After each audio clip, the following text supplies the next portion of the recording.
Mini masala idli எப்படி செய்யலாம்னு பார்க்கலாம்.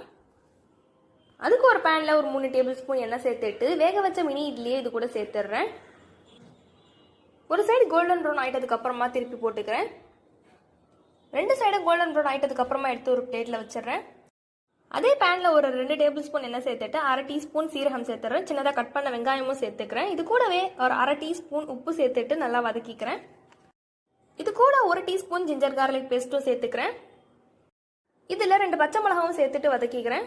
அதுக்கப்புறமா ஒரு சின்ன சைஸ் தக்காளி இது மாதிரி ஃபைனாக சாப் பண்ணி எடுத்திருக்கேன். அதையும் இது கூட சேர்த்துட்டு வதக்கிக்கிறேன்.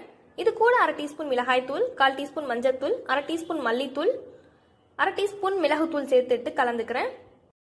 இது கூடவே 1 டீஸ்பூன் டொமேட்டோ கெச்சப்பும் சேர்த்துட்டு கலந்துக்கிறேன். அதுக்கப்புறமா ஃப்ரை பண்ணி வச்சிருக்கிற மினி இட்லிஸை இதில் சேர்த்துட்டு நல்லா கலந்துக்கிறேன். மசாலா எல்லாமே இட்லியில் நல்லா கோட் ஆகுற மாதிரி கலந்துக்கிறேன். கலந்துட்டு ஒரு பிளேட்டில் ட்ரான்ஸ்ஃபர் பண்ணிக்கிறேன். இதுக்கு மேலே 1 டீஸ்பூன் நெய் சேர்த்துட்டு எடுத்து சர்வ் பண்ணுங்க.